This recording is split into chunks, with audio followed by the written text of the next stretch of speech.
हमारे बीच जमात इस्लामी के आदिल वज़ीर साहब मौजूद हैं। मैं इनसे दरख्वास्त करता हूँ आदिल वज़ीर साहब से कि वो अपने ख़ैरात का इज़हार करें। अल्हम्दुलिल्लाह रब्बिल आलमीन अस्सलातु वस्सलामु अला रसूलिल करीम अऊज़ु बिल्लाहि मिनश शैतानिर रजीम बिस्मिल्लाहिर रहमानिर रहीम क़ाल अल्लाहु तआला फ़िल क़ुरआनिल मजीद वल फ़ुरक़ानिल हमीद कुल्लु नफ्सिन ज़ाइक़तुल मौत। इरशाद बारी ताला है, हर नफ्स को मौत का मज़ा चखना है। काबिल सद एहतराम बुज़ुर्गों, अज़ीज़ नौजवान साथियों, प्यारे बच्चों और बहनों, अब्दुल्ला क़ाज़ी के सिलसिले में बड़ी देर से हम मसीह सर से भी और दीगर उनके रिश्तेदारों से भी बहुत सारी बातें समाअत फरमा रहे थे। मैं असल में क़ाज़ी फैमिली से मेरे बहुत सारे अलग अलग रिश्ते हैं जो एक के बाद एक पैदा हुए। सबसे पहले जब मेरी शादी हुई तो क़ाज़ी रईस जो है वो मेरे खालू ससुर बने, तो एक रिश्ता तो वहाँ से हुआ। फिर शादी के 1-2 साल के बाद ही मैं तहरीक इस्लामी से वाबस्ता हुआ।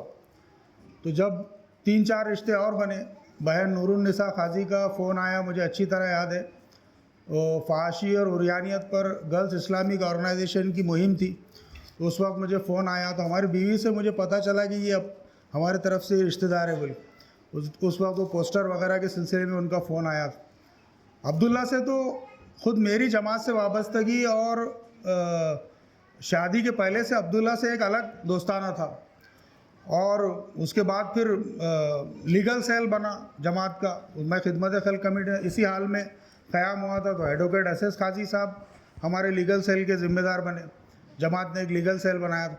तो ऐसे कई रिश्ते हैं। और फिर बहुत हैरत की बात यह है कि मुझे ये बहुत बाद में मालूम पड़ा कि रब्बानी आपा जो है तो रुकने जमात थे। ये मुझे बहुत बाद में मालूम पड़ा कि वो जमात से उनकी वाबस्तगी रही। और नासिर भाई जो क़ाज़ी साहब मोहतरम जो है तो ये भी अपने तालिब इल्मी के दौर से ही तहरीक इस्लामी से बहुत करीब रहे।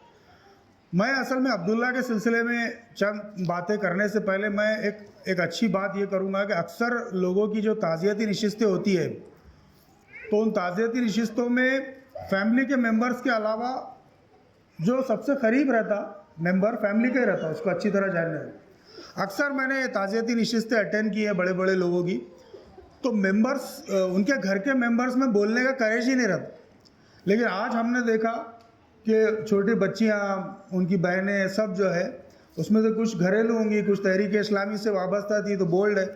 लेकिन जो स्टेज करेज मैंने देखा कि स्टेज पे इतनी पब्लिक को आके फेस करना, ये अपने आप में क़ाज़ी फैमिली की एक बहुत अच्छी बात मुझे लगी, जो अक्सर ताज़ियती नशिस्तों में नहीं होता। बाहर से लोग आते हैं और मरहूम के सिलसिले में बोलते हैं, लेकिन सबसे करीब से जो किसी भी इंसान को जानता है वो उसके घर के और उसके फैमिली के लोग होते हैं, जो उसको अंदर और बाहर से अच्छी तरह जानते हैं। और ये बात मुझे बहुत अच्छी लगी कि ये लोग जो तो हैं। मैं अब्दुल्ला के सिलसिले में एक और बात अर्ज़ करूं कि जब मैं तहरीक इस्लामी से वाबस्ता हुआ तो हमको सिखाया जाता है कि जो लोगों में, जिन नौजवानों में खिदमत खल्क़ का जज्बा है, हम अक्सर उनको जहन में रखते हैं। और जब मुझे ये 3-4 रिश्ते मालूम पड़े, मोइस क़ाज़ी बम्बई से तशरीफ़ लाए हमारे, वो जब मुझे मालूम पड़ा तो अब्दुल्ला पे मेरी ख़ास नज़र थी कि यार ये बंदा अगर हमको मिल जाए तो यूथ मूवमेंट, जब यूथ मूवमेंट उस वक्त यूथ विंग थी और मैं मुकामी ज़िम्मेदार था, तो जब तक मैं मुकामी ज़िम्मेदार था मैं अब्दुल्ला के राब्ते में रहा। लेकिन मसीह भाई ने बाजी मारी और वो ग्लोबल का हिस्सा बने, और अल्हम्दुलिल्लाह आपने देखा ये सब चीज़ें, उनकी सारी चीज़ें। लेकिन मैं उनको तहरीक इस्लामी में लाने के लिए बहुत कोशा रहा, और वो मिलते भी थे और बोलते ये थे कि आदिल भाई बुलाओ यार, तुम कब बुलाने, काय में आना है बुलाओ, ऐसा नहीं बोलते थे। लेकिन उनका घर चूँकि घाटी से करीब था तो उनकी दिलचस्पी मेडिकल से रिलेटेड कामों में ज़्यादा रही, और अल्हम्दुलिल्लाह उन्होंने वो करके भी दिखाया मसीह भाई की क़यादत में। दूसरी बात मैंने जो मैं कहना चाहूँगा वो ये कि मैं अक्सर औरंगाबाद में मैं कुछ पोस्ट वगैरह किसी के इंतकाल वगैरह पर डालता हूँ, तो अक्सर लोगों की फ़ेसबुक पर तस्वीरें मिल जाती हैं। जब अब्दुल्ला के इंतकाल की खबर आई तो मैंने उसकी आईडी चेक किया। अब इतना मारूफ आदमी है तो भाई जाहिर सी बात है पोस्टर्स फ़ोटोज़ वगैरह मिल जाती है। तो उसकी 2 आईडी मिली मेरे को, अब्दुल्ला क़ाज़ी नाम। बहुत कम फ़ोटोज़ थी, एक अकेली फ़ोटो थी उसकी जो क्लियर नहीं थी, बाकी सब पे बच्चों की फ़ोटो। यहाँ आने के बाद मैंने इतनी तस्वीरें देखी तो ये गालिबन ग्लोबल का डेटा है। चूँकि ग्लोबल को एक रिकॉर्ड मेंटेन करना पड़ता है उसका डेटा, या फिर हो सकता है कि बाद में इस निशिस्त के लिए कुछ फैमिली से ली हुई। लेकिन सोशल मीडिया पे उसने अपनी नेकी का कहीं पर भी अपनी नेकी का इजहार सोशल मीडिया पे अब्दुल्ला काजी की आईडी से मुझे नहीं मिला। ये बहुत अच्छी बात लगी।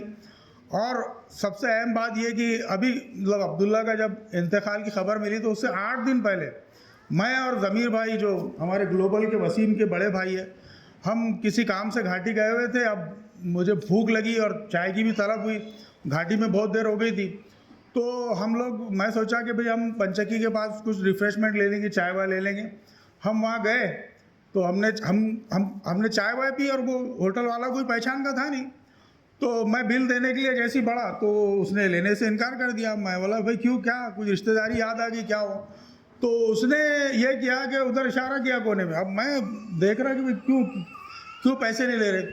तो अब्दुल्ला साहब जो है तो कोने में बैठे हुए थे और उन्होंने यूँ हाथ बताया एकदम बेनियाजी से कि भाई ये मेरे मेहमान है मतलब, और पैसे मत लो।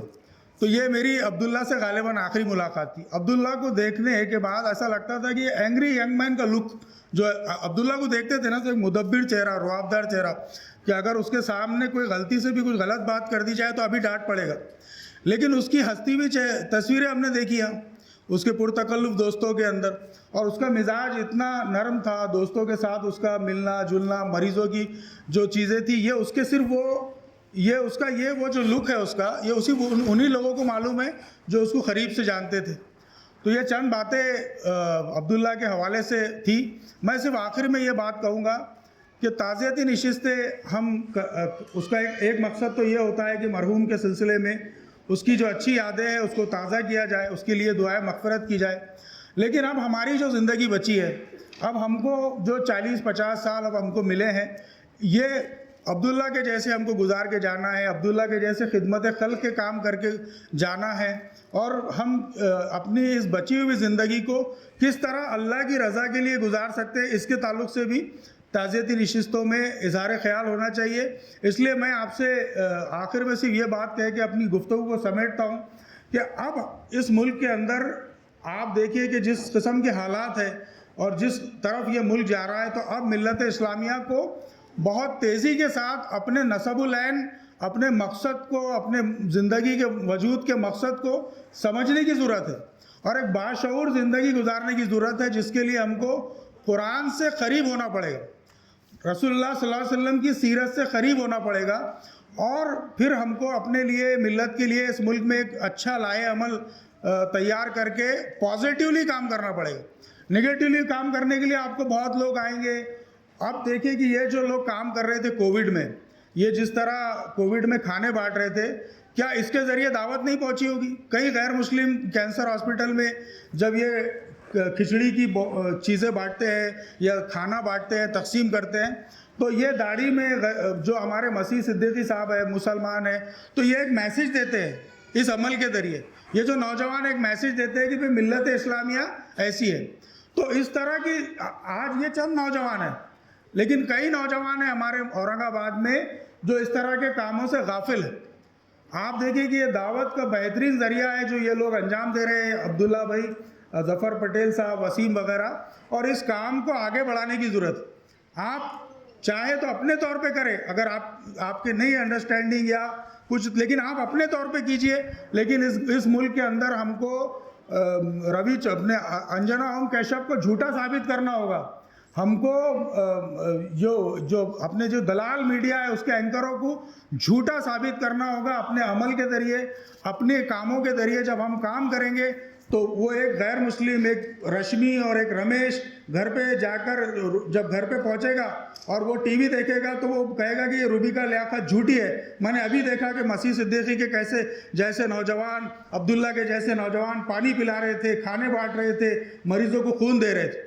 तो ये बड़ी तादाद जो इस हॉल में बैठी है, इन सबको इस मुल्क के अंदर एक खादिम की हैसियत से, एक मसीहा की हैसियत से खड़े होने की ज़रूरत है। अल्लाह के रसूल सल्लल्लाहु अलैहि वसल्लम का एक वाक़या सुनाकर मैं अपनी जगह लूँगा कि हज़रत मोहम्मद मुस्तफ़ा सल्लल्लाहु अलैहि वसल्लम, मक्का का अर्ली दौर था, अर्ली नबूवत का, उस दौर में एक बच्चा वहाँ पर नौजवान अपने ऊँट बेचने के लिए आया, और ऊँट बेचने के लिए वो आया तो अबू जहल ने उससे ऊँट तो ले लिए लेकिन उसको रकम नहीं दी।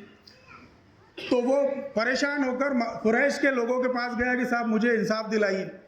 तो वो जब गया तो कुछ शरारती किस्म के लोग थे, उन्होंने कहा कि ये मोहम्मद सल्लल्लाहु अलैहि वसल्लम बहुत दावत दे रहे, ज़रा इनकी हम मज़ा लेंगे आज की लैंग्वेज में, और कहा कि जाओ तुमको मोहम्मद सल्लल्लाहु अलैहि वसल्लम इंसाफ दिलाएंगे।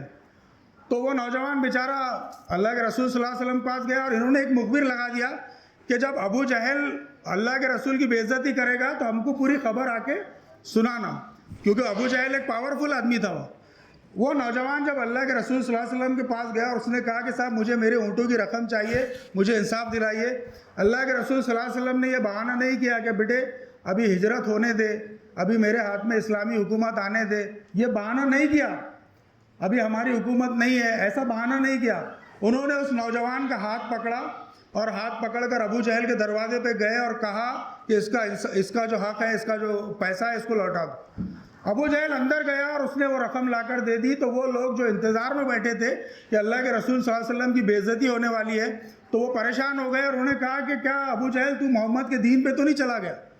तो अबू जहल ने कहा कि मैंने जब मोहम्मद सल्लल्लाहु अलैहि वसल्लम ने मुझे जब इस तरह का हुक्म दिया तो मैंने उनके पीछे एक तरह का एक छलावा देखा। ये यकीन जानिए ये छलावा आपके पीछे भी दिखाई देगा। जब हम गोगोई के ऊपर चप्पल फेंकी जाए तो हम उठ के खड़े होंगे, जब एक दलित को जब मारा जाए तो जब हम उठ के खड़े होंगे। मिल्लत इस्लामिया को इस मुल्क में अपने रोना बंद करना होगा कि बुलडोज़र चल रहे, गोश्त बंद हो गया। हमको इस मुल्क की पसमानदा कौमों के लिए उठ के खड़े होने की ज़रूरत, उनके लिए आवाज़ उठाने की ज़रूरत है। जब वो धरने और प्रदर्शन होते हैं तो मिल्लत इस्लामिया को, दाढ़ी टोपी वाले नौजवानों को दलितों के पीछे खड़ा हुआ दिखना चाहिए। जब इस मुल्क में हम इसके लिए, इंसाफ के लिए खड़े होंगे तो हमारा विकार बढ़ेगा, इस मुल्क में हमारी इज़्ज़त बढ़ेगी। जज़ाकल्लाह व आखिरु दावाना अल्हम्दुलिल्लाहि रब्बिल आलमीन।